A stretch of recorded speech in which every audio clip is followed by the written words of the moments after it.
बरतानिया और रूस में साइबर हमलों के मामले पर एक बार फिर कशीदगी। बरतानिया ने रूस पर 4 साइबर हमलों का इल्जाम लगा दिया। रूस बेमकसद किस्म के साइबर हमलों में मुलव्वस है, बाज आ जाए वजीर खारजा जेरेमी हंट का इंतबाह।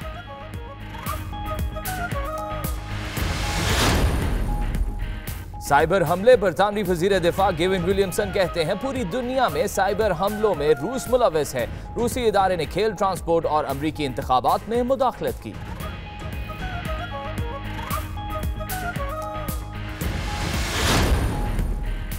बरतानिया के बाद नीदरलैंड्स ने भी रूस पर साइबर हमलों के इल्जाम आयद कर दिए। डच वजीर दिफा कहते हैं उन्होंने अप्रैल में रूसी इंटेलिजेंस के हमलों को नाकाम बनाया था।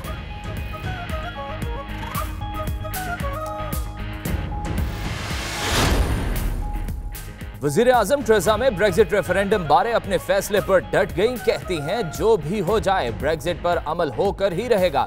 वजीर आजम की पार्टी रहनुमाओं को अपनी सफों में इत्तेहाद बरकरार रखने की अपील। ट्रेजा में ने ब्रेक्जिट पर अच्छी डील की यकीन दहानी भी करा दी।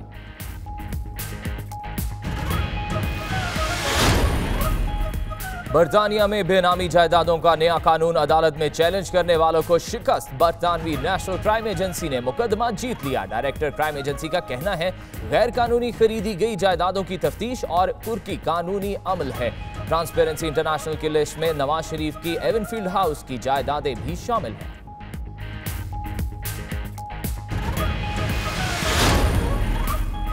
बर्मिंघम में जम्मू और कश्मीर हक खुद इरादियत के ज़ेरे एहतमाम हुक्मरान कंजर्वेटिव पार्टी की सालाना कॉन्फ्रेंस का इनेकाद। यूरोपियन और बरतानवी पार्लियामेंटेरियन ने मकबूजा कश्मीर में होने वाली भारतीय मुजालिम को दुनिया के हर आलमी फोरम में उठाने का अज़्म किया।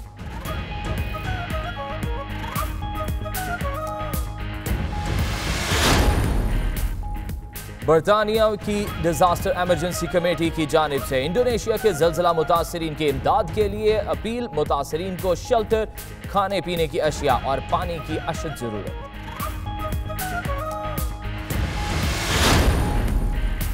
बरतानवी वफ्द डोडियाल आज़ाद कश्मीर पहुंच गया। Mirpur Azad Kashmir member British parliament Tony Lloyd, mayor Rochdale councillor Mohammad Zaman, साबिक मेयर रॉचडेल काउंसलर सुल्तान भी वफ्द में शामिल।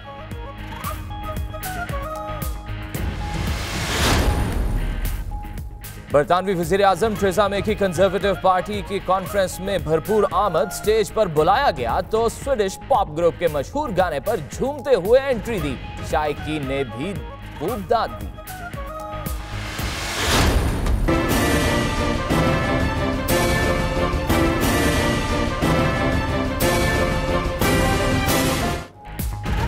IMF का हुक्म सर आंखों पर। हुकूमत ने गैस महंगी करके गरीब आवाम पर छुरी चला दी। गैस की कीमतें 10 से 145% महंगी करने का नोटिफिकेशन जारी।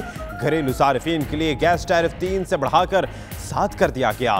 तंदूरों और CNG के लिए गैस 40% महंगी। फर्टिलाइजर, पावर सेक्टर और सनतों के लिए भी गैस की कीमतों में इजाफा।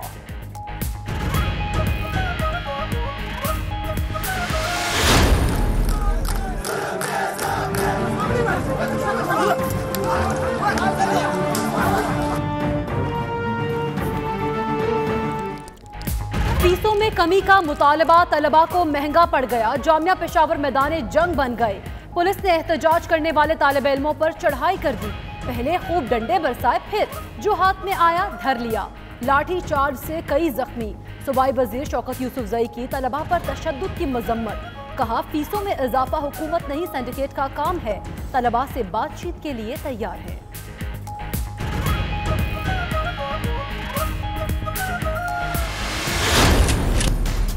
इसकी इन्वेस्टिगेशन होनी चाहिए ना। उस लड़के ने शराब पी हुई थी, मेरा लड़का वहां पर किसी लड़की के साथ नाजेबा हरकत करता हुआ पकड़ा गया होगा तो मैं मिनिस्टरशिप से मुस्तफी हो जाऊंगा। सूबाई वजीर मियां महमूद रशीद लाहौर पुलिस पर बरहम। न्यूज कॉन्फ्रेंस में कहा बेटा किसी गैर अखलाकी हरकत में मुलव्वस हुआ तो वजारत से मुस्ताफी हो जाएंगे। बेटे पर मन घड़त और झूठा मुकदमा दर्ज किया गया। पुलिस ने मुकदमा दर्ज करके मेरे खानदान की नेक नामी बर्बाद कर दी। पुलिस ने PTI रहनुमा के बेटे मियां हसन के खिलाफ नाजेबा हरकत करते और पुलिस एहलकारों को धमकाने का मुकदमा दर्ज किया।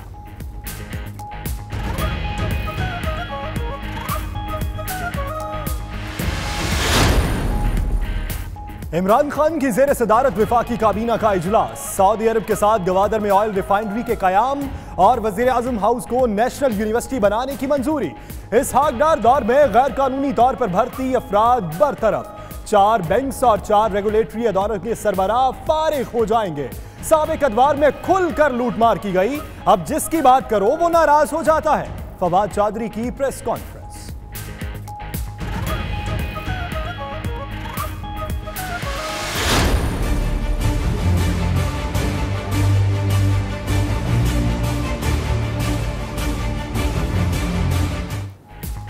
मलिक रियाज 100 अरब रुपए जमा करा दें, बहरिया टाउन का केस नैब को नहीं भेजेंगे। नजर सानी केस में चीफ जस्टिस के रिमार्क्स, कहा बहरिया टाउन को असल खतरा नैब का है, अंदाजा नहीं था नैब का इतना खतरा हो सकता है।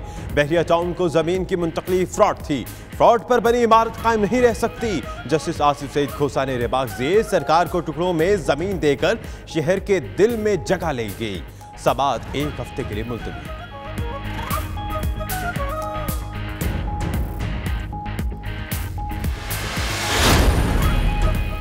सी पैक पर पाकिस्तान और चीन एक पेज पर हैं। अमेरिका से मुज़ाकरात मस्बत सम्त में बढ़ रहे हैं।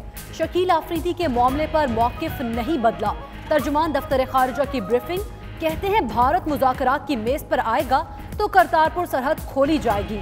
मकबूजा कश्मीर में 18 मासूम कश्मीरियों की शहादत और कीमियाई हथियारों के इस्तेमाल की मजम्मत।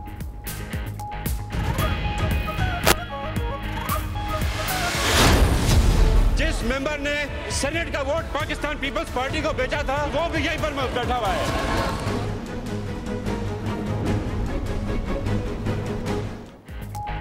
हॉर्स ट्रेडिंग में पार्टी के अरकान मुलव्वस होने का बयान, तैमूर तालपुर ने इलेक्शन कमीशन में यू टर्न ले लिया। बोले बयान सयाको सबाक से हटकर पेश किया गया। चीफ इलेक्शन कमिश्नर का कहना था, आपने कहा था वोट बेचने वाला असेंबली में है, शवाहिद दे हमें खुशी होगी। इलेक्शन कमीशन ने तहरीरी जवाब तलब कर लिया।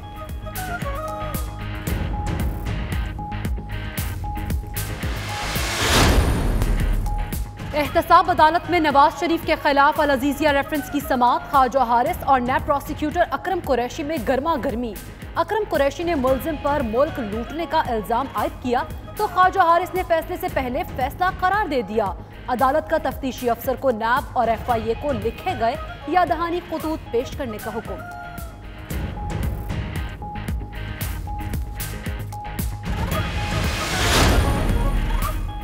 अदालतों से मफरूर इसहाक डार का मुलाकातों पर जोर, साबिक वजीर खजाना की लंदन में चौधरी निसार से मुलाकात। ऑपरेशन के बाद साबिक वजीर दाखिला से सेहत दरियाफ्त की। दोनों रहनुमाओं में मुल्क की मौजूदा सियासी सूरत हाल पर भी तबादला ख्याल।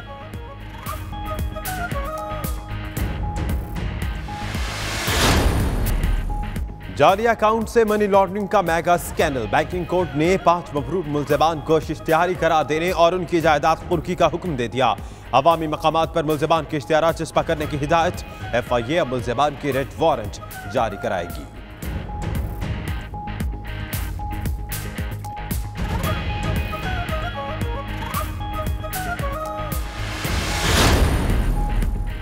गैर कानूनी बैरून मुल्क पैसे मुंतकिल करने वालों की शामद, FIA की दुबई में बड़ी कार्रवाई। सिंध की सियासी शख्सियत का फ्रंटमैन गिरफ्तार। जराये के मुताबिक फहद नामी शख्स सियासी शख्सियत के माली मामलात देखता है, ताल्लुक कराची से है। वफाकी तहकीकाती इदारे ने मामले पर तफ्तीश शुरू कर दी।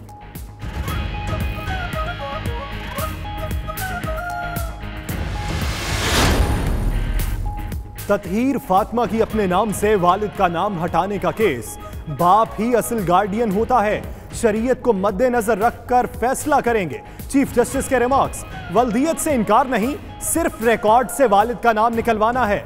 वालिदा का मौक़िफ़, अदालत ने मामले पर अटॉर्नी जनरल और नादरा से जवाब तलब कर लिया।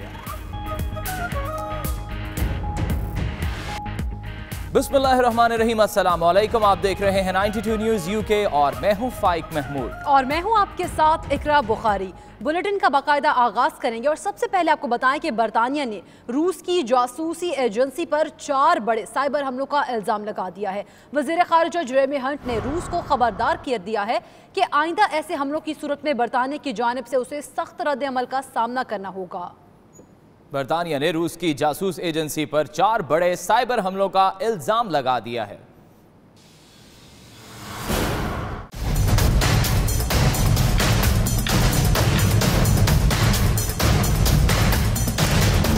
नेशनल साइबर सिक्योरिटी सेंटर के मुताबिक रूस और यूक्रेन में बरतानिया के साइबर मराकज, यूएस डेमोक्रेटिक पार्टी और एक छोटे बरतानवी चैनल की वेबसाइट को निशाना बनाया गया। वर्ल्ड एंटी डोपिंग एजेंसी के कंप्यूटर को भी हैक किया गया। ये पहली मर्तबा है कि बरतानिया ने रूस पर बराह रास्त साइबर हमलों का इल्जाम लगाया है।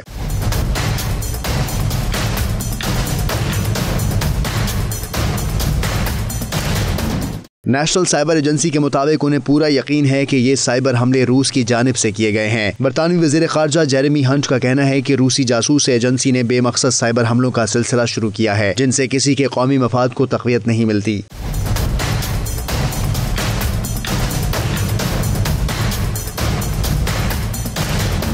वज़ीर ख़ारजा का कहना था कि रूस जासूस एजेंसी पहले भी बहुत से ममालिक की इलेक्शन कैंपेन में साइबर हमलों के जरिए मुदाखलत में मुलव्विस रही है। ये लोग अपने मुल्क के इदारों और अफराद को भी नुकसान पहुँचाने में मुलव्विस हैं। इनका रवैया जाहिर करता है कि इन्हें किसी भी बैनुल अक़वामी कानून की कोई परवाह नहीं है।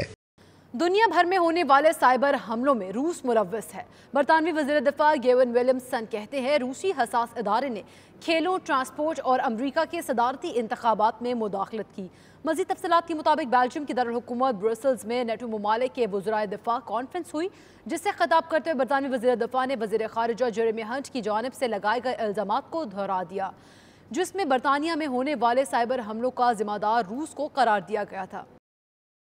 बरतानिया के बाद नीदरलैंड ने भी रूस पर साइबर हमलों के इल्ज़ामात आयद कर दिए हैं। वज़ीर दिफा एंगेल जुलोट ने दावा किया है कि उन्होंने अप्रैल में रूसी इंटेलिजेंस के हमलों को नाकाम बनाया।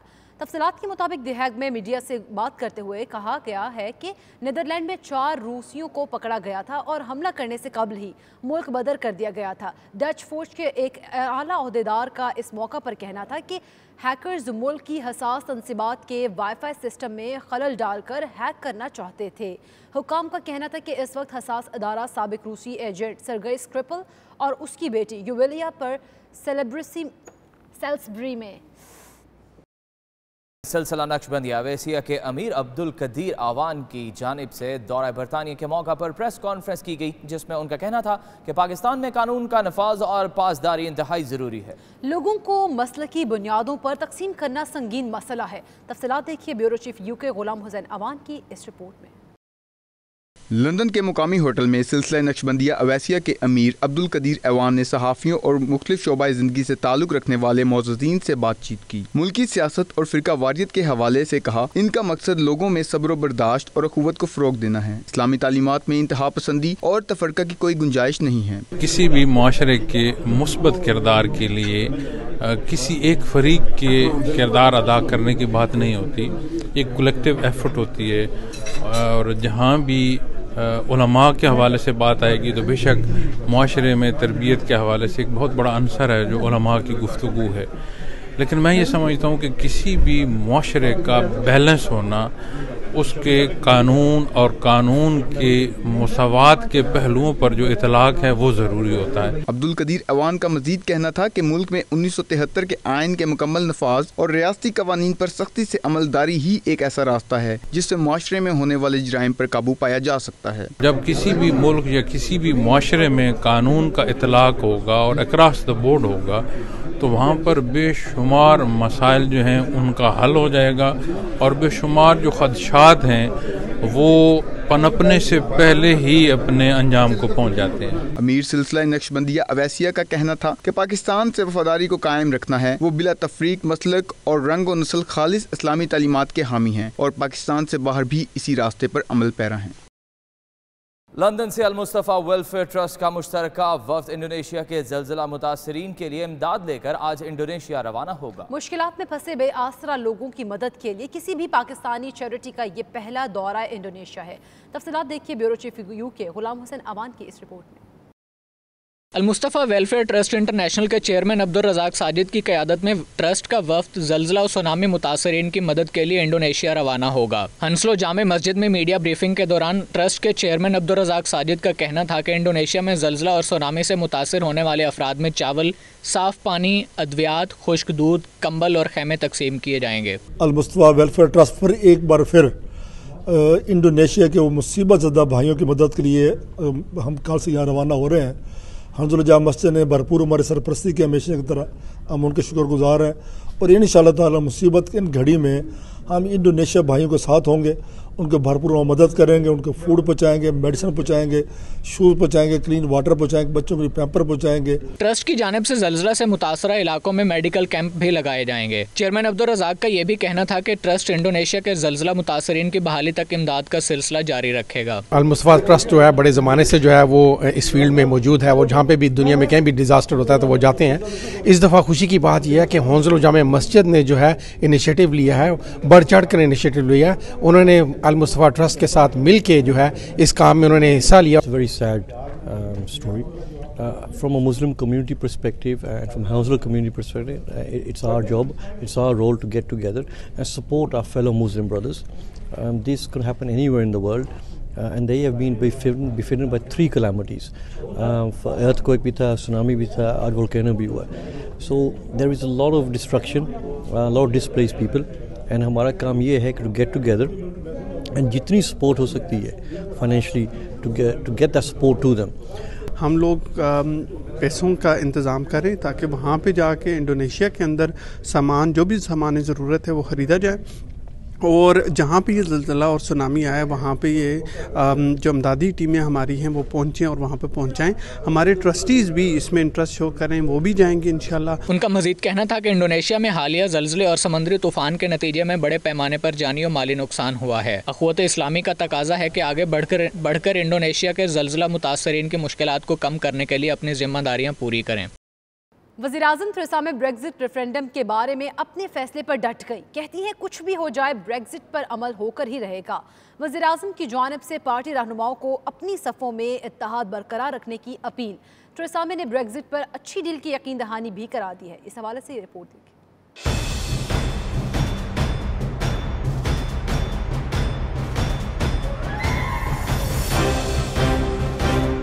बर्मिंघम में टोरी पार्टी की सालाना कॉन्फ्रेंस के दौरान भी ब्रेक्जिट का मामला ही छाया रहा। वज़ीर-ए-आज़म थेरेसा मे ने अपने इख्तितामी खिताब में ब्रेक्जिट रेफरेंडम के नताइज पर मुकम्मल अमल दरामद और बेहतर डील की नवीद सुनाई। थेरेसा मे ने पार्टी रहनुमाओं को बाहमी इत्तेहाद और इत्तफाक की तलकीन की।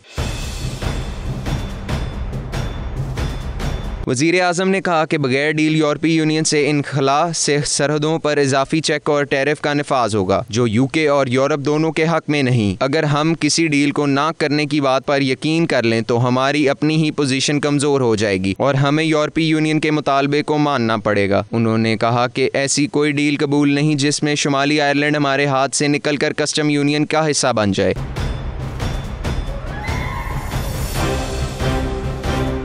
वज़ीर-ए-आज़म ने कहा कि ब्रेक्जिट के बाद नेशनल हेल्थ सर्विस और हाउसिंग सेक्टर को ज़्यादा फंड दिए जाएंगे। ब्रेक्जिट डील पर कामयाबी से अमल दरामद हुआ तो शानदार मुस्तकबिल बरतानिया का मुकद्दर होगा। कॉन्फ्रेंस में पार्टी रहनुमाओं और कारकुनों की बड़ी तादाद शरीक हुई।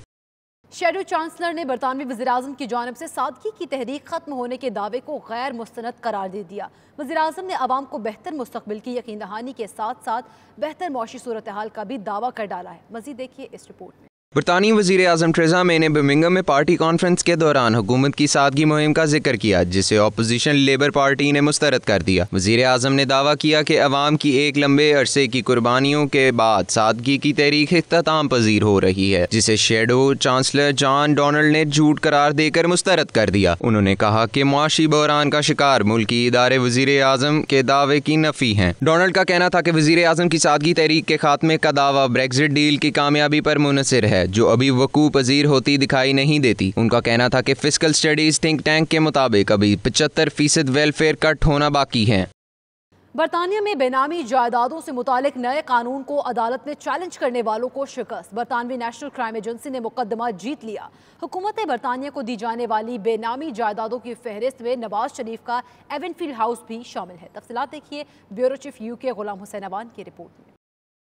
बरतानिया में बेनामी जायदादों के कानून के खिलाफ अपील मुस्तरद। हाई कोर्ट ने नेशनल क्राइम एजेंसी के हक में फैसला सुना दिया। ये कानून अमीर बैंकर की एहलिया की जानिब से चैलेंज किया गया था, जिसकी प्रॉपर्टी की मालियत 22 मिलियन पाउंड है। गुज़श्ता समातों में खातून की फजूल खर्चियों की खबरें सामने आई थीं, जिनमें लंदन डिपार्टमेंट स्टोर हैरोड्स में 16 मिलियन पाउंड की शॉपिंग शामिल है। खातून के वकला ने अदालती फैसले के खिलाफ अपील का फैसला किया है। अनडिक्लेयर्ड वेल्थ ऑर्डर के तहत नेशनल क्राइम एजेंसी दीगर कानून कानून नाफिज करने वाले इदारों के साथ मिलकर बेनामी जायदादों का सबूत मुतलका इश्खास से लेने की मजाज है। ऐसी जायदाद गैर कानूनी तरीके से लाने या मुतलका मुल्क में गैर कानूनी तरीके से कमाने की सूरत में बाहक सरकार जब्त की जा सकती है। कानून के निफाज पर ट्रांसपेरेंसी इंटरनेशनल ने तरजीही बुनियादों पर 5 पार्टियों की जायदादों की लिस्ट हुकूमत बरतानिया को दी थी, जिनमें नवाज शरीफ का एवनफील्ड हाउस भी शामिल था। दूसरी जानिब नेशनल क्राइम एजेंसी के director economic crime Donald Toon ने कहा कि अदालती फैसला हमारे मौक़िफ़ की तायीद है कि गैर कानूनी तौर पर खरीदी गई जायदादों की वसी पैमाने पर तफ्तीश और करकी कानूनी अमल है। आमदन से जायद असासों के खिलाफ क्रैकडाउन में अहम पेशरफ सामने आ गई। लंदन में गैर मुल्की खातून की जायदाद जब्त होने का इम्कान। गैर मुल्की बंकर की अहलिया को होशरबा शॉपिंग ने स्टोर मालिकान के होश उड़ा दिए। खातून ने एक दिन में 1.5 लाख पाउंड की शॉपिंग की है। मजीद जानते हैं bureau chief UK Ghulam Hussain Awan की इस रिपोर्ट में। मज़कूरा खातून ने मकामी स्टोर से एक दिन में 1.5 लाख पाउंड्स के जेवरात खरीदे। इस शॉपिंग के दौरान 35 क्रेडिट कार्ड इस्तेमाल किए गए, जिस पर नेशनल क्राइम एजेंसी हरकत में आई। NCA ने कार्रवाई करते हुए खातून को हिरासत में ले लिया। खातून के शोहर, जो कि एक गैर मुल्की स्टेट बैंक के साबिक सरबराह हैं, इस वक्त करप्शन के इल्जामात पर जेल काट रहे हैं। अभी तक खातून से नेशनल क्राइम एजेंसी की तहकीकात जारी हैं, लेकिन वो अपने ज़राए आमदन जाहिर नहीं कर पाई। खातून के पास लंदन में 7.5 मिलियन पाउंड का घर और प्राइवेट जेट भी है। बरतानिया के अनएक्सप्लेन्ड वेल्थ ऑर्डर के तहत ये दूसरा केस है जिसकी तहकीकात में अहम पेशरफ्त हुई है। हाईकोर्ट के ऑर्डर के बाद अगर खातून आमदन का जराए जाहिर ना कर सकी तो उनकी जायदाद जब्त कर ली जाएगी। फोर्ब्स मैगजीन ने दुनिया के अमीर तरीन अफराद की लिस्ट जारी कर दी। अमेजॉन के CEO जेफ बेजोस दुनिया के अमीर तरीन शख्स का रिकॉर्ड बरकरार रखने में कामयाब। जबकि माइक्रोसॉफ्ट के मालिक बिल गेट्स दूसरे नंबर पर, जबकि अमरीकी कारोबारी वॉरेन बफेट तीसरे नंबर पर रहे हैं। मजीद जानते हैं इस रिपोर्ट में।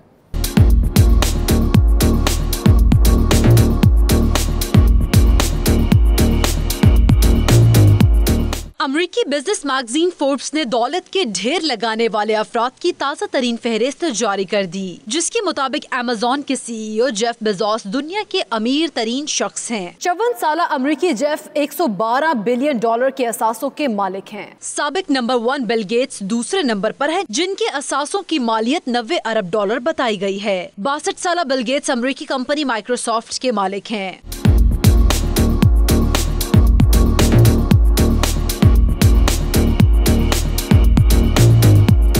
अरबपति अफराद की फहरिस्त में अमरीकी कारोबारी वॉरेन बफेट तीसरे नंबर पर रहे, जो बर्कशायर हैथवे नामी कंपनी के मालिक हैं और उनके असासों की मालियत $84 अरब है। फेसबुक के बानी मार्क जकरबर्ग $71 अरब के साथ 5वें, भारत से ताल्लुक रखने वाले मुकेश अंबानी 19वें, अमरीकी एलन मस्क 54वें, भारत के अजीम प्रेमजी 58वें और लक्ष्मी मेहतर 62वें नंबर पर हैं। खबरें और भी हैं, शामिल करेंगे एक ब्रेक के बाद। आप देखते रहिए 92 न्यूज़ यूके।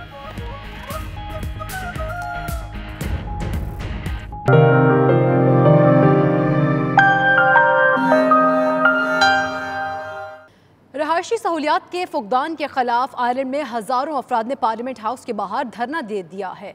मुजाहिरीन का कहना है कि घरों की कमी की वजह से किरायों में होशरुबा इजाफा हो गया है। मजीद तफसीलात के मुताबिक आइंदा इंतखाबात से कबल रहायश आयरलैंड का सबसे बड़ा सियासी मसला बन गया है। वज़ीर आज़म लिवार्ड्स का कहना है कि हुकूमती पॉलिसियों का दिफा करते रहेंगे और इस साल 2000 नए घर तामीर करेंगे। म्यांमार के रोहिंग्या मुसलमानों पर मुजालिम का नतीजा। यूरोपीय यूनियन ने म्यांमार के खिलाफ तजारती पाबंदियों पर गौर करना शुरू कर दिया है। यूरोपीय यूनियन हुकाम का कहना है कि म्यांमार पर तजारती पाबंदियां आयद करते हुए उसे टैरिफ फ्री ममालिक की फहरिस्त से निकाला जा सकता है। उनका कहना है कि म्यांमार की टेक्सटाइल की मुनाफा बख्श सनत पर पाबंदियां आयद की जा सकती हैं। यूरोपीय यूनियन के मुताबिक मुसलमानों के खिलाफ मुजालिम रुके तो पाबंदियां हटाई भी जा सकती हैं। ताहम म्यांमार हुकूमत के खिलाफ अक़वाम मुत्तहिदा की रिपोर्ट को नज़रअंदाज नहीं कर सकते। कोटली आज़ाद कश्मीर में रोज़ाना उजरत पर काम करने वाले यूनिवर्सिटी मुलाजमीन का बरतरफी के खिलाफ शदीद एहतजाज। मुजाहिरीन ने कोटली खोरठा शाहराह बंद करके मुतालबात के हक में मुजाहरा किया। इस मौका पर असिस्टेंट कमिश्नर कोटली ने मुलाजमीन से मुज़ाकरात किए और रोड को बहाल कर दिया। कोटली यूनिवर्सिटी मुलाजमीन का कहना है कि उन्हें पाकिस्तान पीपल्स पार्टी के दौर में तैनात किया गया था, जबकि मौजूदा हुकूमत अपने चाहने वालों को भी भर्ती करना चाहती है। बरतानवी वफ्द डडियाल आज़ाद कश्मीर पहुंच गया। वफ्द में Mirpur Azad Kashmir member British parliament Tony Lloyd भी मौजूद हैं, जो कि mayor Rochdale councillor Mohammad Zaman, साबिक मेयर रॉचडेल काउंसलर सुल्तान भी वफ्द में शामिल हैं। बरतानवी वफ्द का चेयरमैन फाउंडेशन अजहर सादिक ने इस्तकबाल किया और उन्होंने उनके इदारे में ज़ेर तालीम बच्चों की तालीम और तरबियत के हवाले से वफ्द को ब्रीफिंग भी दी है। अजहर सादिक ने कहा कि इदारे से हज़ारों बच्चे तालीम मुकम्मल करने के बाद मुआशरे में नुमाया खिदमात सर अंजाम दे रहे हैं। अमरीकी रियासत टेक्सास के मारूफ पाकिस्तानी नयाद बिजनेसमैन ताहिर जावेद ने डैमों की तामीर में 2 अरब रुपए सरमायाकारी का ऐलान कर दिया। वजीर खारजा शाह महमूद कुरैशी को इन्वेस्टमेंट प्लान भी दे दिया गया है। ताहिर जावेद ने इस हवाले से 92 न्यूज़ से खुसूसी गुफ्तगू की है, आप भी सुनिए। हमारे साथ ताहिर जावेद मौजूद हैं। इन्होंने पाकिस्तान के लिए 2 अरब रुपए से ज़्यादा इमदाद करने का वादा किया है। इनसे पूछते हैं कि ये जो 2 अरब रुपए आपने इनिशियली कहा था, तो आपकी क्या बात हुई शाह महमूद कुरैशी इसके बारे में? देखिए, मेरी जब ये डैम के बारे में चीफ जस्टिस साहब ने अनाउंस किया, फिर इमरान खान साहब ने, प्राइम मिनिस्टर साहब ने पिकअप किया उसको, तो मेरी उस वक्त भी ओपिनियन ये थी कि हम लोग अगर डोनेशन से चलेंगे तो ये तो कई सालों का काम है, क्योंकि एक कैपेसिटी होती है डोनेशन की, उसके ऊपर किसी भी कम्युनिटी के अंदर से आप फिर एक सीलिंग में चले जाते हैं और वे 10-15 साल निकल जाएंगे डोनेशन के।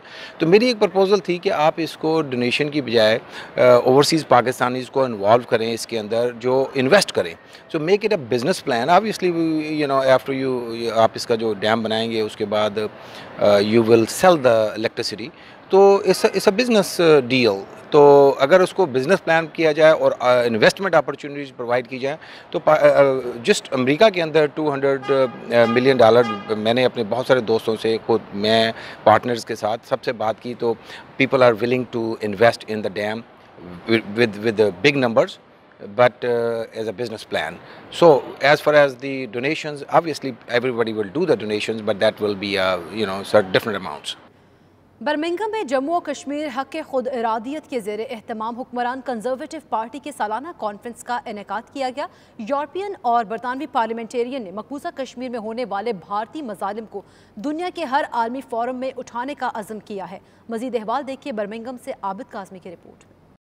जम्मू और कश्मीर तहरीक खुद इरादियत इंटरनेशनल ने कंजर्वेटिव फ्रेंड्स ऑफ कश्मीर की मुआवनत से सालाना कॉन्फ्रेंस का इनेकाद किया। इस मौके पर यूरोपीय पार्लियामेंट में फ्रेंड्स ऑफ कश्मीर की शरीक chairperson Anthea McIntyre, deputy chairperson Conservative party Yorkshire Harry Boota, राजद निजात, जफर अहमद कुरैशी, सदर तहरीक कश्मीर यूरोप मोहम्मद गालिब, डॉक्टर सब्बूर जावेद ने खिताब किया। इनका कहना था कि ब्रेग्जिट से कबल यूरोपीय पार्लियामेंट में मसला कश्मीर पर तफसीली बहस कराने की कोशिश की जाएगी, ताकि अक़वाम मुत्तहिदा की तरह वहाँ भी इंसानी हकूक पर रिपोर्ट मुरतब करके भारतीय हुकूमत पर दबाव डाला जा सके। तकरीब के शुरका का कहना था 7 लाख भारतीय अफवाज कश्मीरियों पर जुल्म सितम ढा रही है, इसके बावजूद इनके हौसले पस्त नहीं कर सकी। We've had such a turnout here to support this cause because we've seen the UN report that's been produced, which shows the clear violations of human rights, absolutely shocking violations of human rights in occupied Kashmir. So we do need to see action now, robust action, and I will be continuing to work to get as many Conservative parliamentarians behind the debate that we hope to hold in the House of Commons shortly, and also I'll be raising these issues on a regular basis. I was really privileged to visit Azad Kashmir and see for myself what it's like on the ground, and we heard some really heartrending testimony from people who had suffered a lot. तमाम उन लोगों तक ये जो human rights की inquiry report है वो पहुँचाएँ और मसला कश्मीर के हवाले से उनको लॉबी करें। मकबूजा कश्मीर में जो जुल्म और सितम हर रोज़ हो रहा है उससे उजागर करें और बरतानिया की हुकूमती जमात से ये मुतालबा करें कि वो मसला कश्मीर की सालसी के लिए भारत और पाकिस्तान की तरफ तवज्जो दे, ह्यूमन राइट्स वायलेशन को बंद करे और कश्मीर इशू के आगे सॉल्व करने के लिए अपना किरदार अदा। इस मौके पर consul general of Pakistan Ahmed Ismail ने मसला कश्मीर को आलमी सतह पर उजागर करने के लिए मुकम्मल ताउन की पेशकश की। रिपोर्टिंग टीम के हमरा आबिद काज़मी, 92 न्यूज़, बर्मिंघम।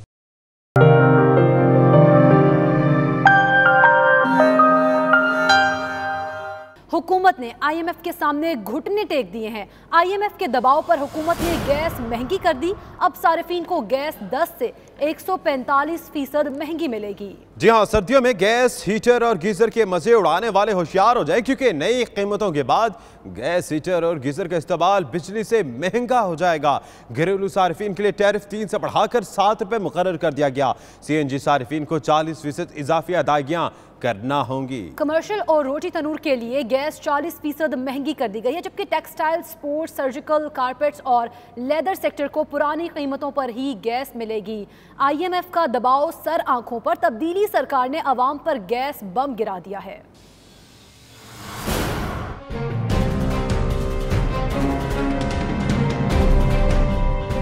वफाकी हुकूमत ने गैस महंगी करने का नोटिफिकेशन जारी कर दिया। नोटिफिकेशन के मुताबिक घरेलू समेत दीगर सार्फिन के लिए गैस 10 से 145% तक महंगी कर दी गई। ओगरा के मुताबिक घरेलू सार्फिन के लिए गैस टैरिफ 3 से बढ़ाकर 7 रुपए कर दिया गया है। CNG सार्फिन के लिए गैस 40% महंगी कर दी गई। खैबर पख्तूनख्वा और बलूचिस्तान में CNG 20 रुपए फी किलो तक महंगी हो जाएगी। मौसम सरमा में घरेलू सार्फिन के लिए गैस हीटर और गीजर का इस्तेमाल बिजली से महंगा साबित होगा। कमर्शियल और रोटी तंदूर सार्फिन के लिए गैस 40% महंगी कर दी गई है। फर्टिलाइजर, फीड स्टॉक के लिए गैस 50%, पावर सेक्टर के लिए 52%, सनदी सेक्टर और कैप्टो पावर प्लांट्स के लिए गैस 40% महंगी कर दी गई है। जबकि टेक्सटाइल समेत स्पोर्ट्स, सर्जिकल, कारपेट्स और लेदर सेक्टर के लिए गैस टैरिफ बरकरार रखा गया है।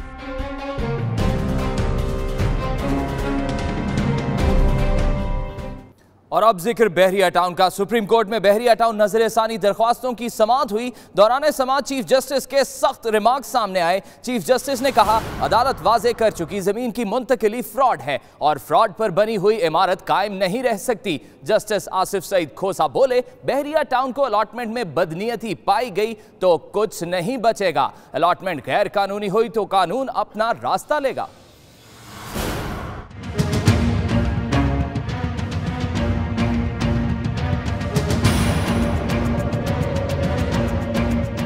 बहरिया टाउन नजरसानी केस।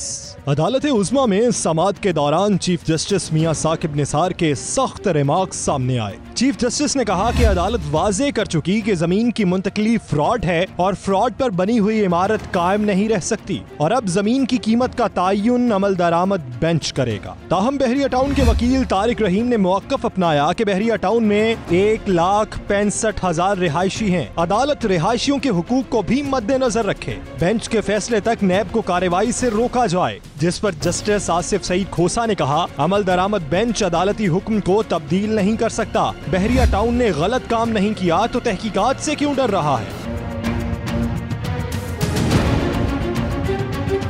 नक्शा देखने के बाद लगता है फैसले की जुबान सख्त होगी। चीफ जस्टिस ने रिमार्क्स दिए कि MDA को बहरिया टाउन ने टुकड़ों में जगह दी और बदले में सुपर हाईवे पर जगह ले ली, जबकि जस्टिस आसिफ सईद खोसा ने कहा कि जिस तरह जमीन के तबादले हुए उससे मिली भगत और बदनीयती साबित होती है। बहरिया टाउन की रिहायशी बेवा खातून भी अदालत में पेश हुई और कहा कि उनके साथ 25 लाख रुपए का फ्रॉड हो चुका। रियासत गैर कानूनी काम में मुलव्वस थी तो हमारा क्या कसूर है? जिस पर जस्टिस आसिफ सईद खोसा ने कहा कि ना तो किसी से घर छीना जा रहा है ना ही सहूलियात। बहरिया टाउन के रिहायशी ने कहा कि कुछ गलत हुआ तो पहले कंट्रोल किया जाना चाहिए था। जस्टिस आसिफ सईद खोसा ने कहा कि जिन्होंने कंट्रोल करना था वो खुद किसी के कंट्रोल में थे।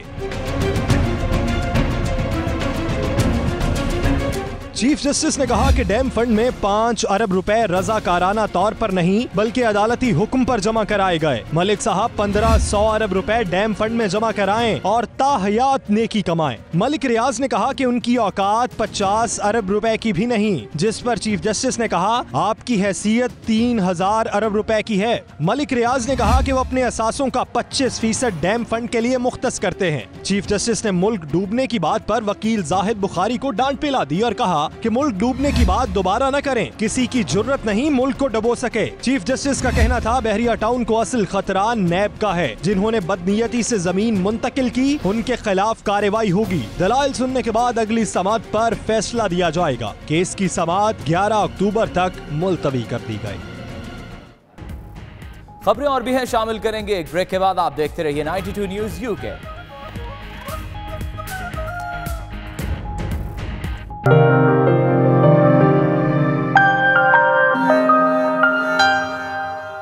Islamic circle of southern Africa अक्सा के ज़ेर एहतमाम सालाना 2 रोज़ा कन्वेंशन का इनेकाद किया गया जोहान्सबर्ग में, जिसके मेहमान ख़ुसूसी पाकिस्तान से आए जमात इस्लामी KPK के नाज़िम सेनेटर मुश्ताक अहमद खान और अमरीका से आए Islamic circle of north America के साबिक सदर नईम बेग थे।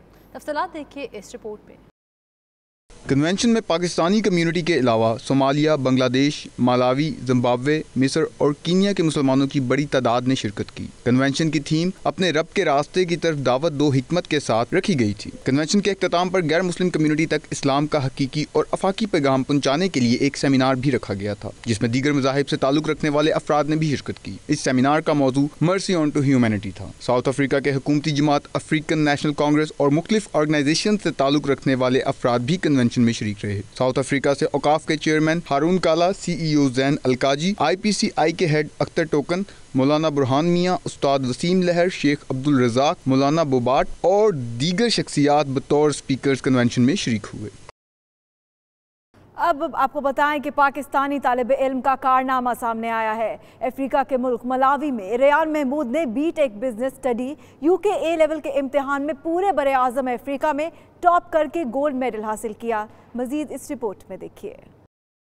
रेयान महमूद मलावी के शहर ब्लांटायर के मारूफ school Saint Andrews international high School के तालिब इल्म हैं। रेयान महमूद के वालिद चौधरी अजहर मलही ने अपने फर्जंद रेयान की इस अहम कामयाबी पर इंतहाई खुशी का इजहार करते हुए कहा कि रेयान ने इस अहम कामयाबी पर वालिदैन, असातिज़ा और अपने स्कूल का नाम फख्र से बुलंद कर दिया है। कल जब school Saint Andrews international high school का फंक्शन था और मेरे बेटे रेयान महमूद को गोल्ड मेडल दिया गया, मेरा और मेरी फैमिली का सर फख्र से बुलंद हो गया।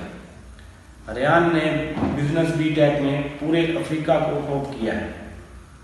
जिस तरह उसने पूरी फैमिली का, पूरी पाकिस्तानी कम्युनिटी का और मलावी का और उसके साथरा का नाम बुलंद किया है, अल्लाह पाक फ्यूचर में इसी तरह उसको कामयाबी और कामरानी अता फरमाता रहे। मलावी में पाकिस्तान के कौंसलर जनरल राजा इलियास सत्ती ने भी चौधरी रेयान महमूद की इस अहम कामयाबी पर उसके वालिदैन को मुबारकबाद देते हुए इसको पाकिस्तान और पाकिस्तानियों का फख्र करार दिया है। मुझे बड़ी खुशी हुई है कि आज जनाब महमूद चौधरी साहब जो पाकिस्तानी कम्युनिटी के चेयरमैन हैं, उनके साहबजादे रेहान ने 48 कंट्रीज ऑफ अफ्रीका के उसमें टॉप किया है, गोल्ड मेडल दिया है बिजनेस टेक में। मैं ये समझता हूँ कि पाकिस्तानी जो बच्चे हैं इनको और आगे बढ़ना चाहिए और हमें खुशी है कि ऐसे बच्चे हो रहे हैं। और मलावी के बच्चों को भी चाहिए, जो मलावियन हैं, यहाँ के बोन हैं, उनको भी चाहिए कि वो आगे बढ़ें और इसी तरह रेहान की तरह अपना नाम रोशन करें। रेयान की इस कामयाबी से पाकिस्तान और पाकिस्तानी कम्युनिटी का सर फख्र से बुलंद हुआ है। पाकिस्तान बिजनेस काउंसिल कुवैत के सदर मोहम्मद आरिफ भट्ट और पाकिस्तान क्रिसेंट सोसाइटी के चीफ एग्जीक्यूटिव चौधरी अदनान अफजल ने Sheikhupura chamber of commerce and industry के सदर और मुस्लिम लीग नून शेखुपुरा के साबिक सदर अमजद नज़ीर भट्ट के एजाज़ में इशाया तकरीब का एहतमाम किया। तफसीलात इस रिपोर्ट में। इशाया में कुवैत में सियासी, मजहबी, समाजी, तिजारती तंजीमों के सदूर और ओहदेदारों के साथ साथ अहम शख्सियात ने शिरकत की। तकरीब का आगाज तिलावत कुरान करीम से हुआ, जिसकी सआदत कारी सोहेब अंजुम ने हासिल की। नात कारी अब्दुल गफूर ने बहजूर कौनैन नबी मेहरबा हजरत मोहम्मद मुस्तफ़ा सल्लल्लाहु अलैहि वसल्लम पेश की। तकरीब से खिताब करते हुए मुकर्ररीन का कहना था कि पाकिस्तान बिजनेस काउंसिल ने हमेशा पाकिस्तान कुवैत तिजारत को फ़रोग देने के लिए इक़दामात किए हैं। पाकिस्तान बिजनेस काउंसिल के सदर का कहना था कि पाकिस्तान से आने वाले मेहमानों से उन्हें वतन की मट्टी की खुशबू आती है। उनकी ख्वाहिश है कि वो पाकिस्तान के लिए यहाँ बैठकर खिदमत कर सकें। इस मौका पर अमजद नज़ीर भट्ट को एक यादगार शील्ड भी दी गई।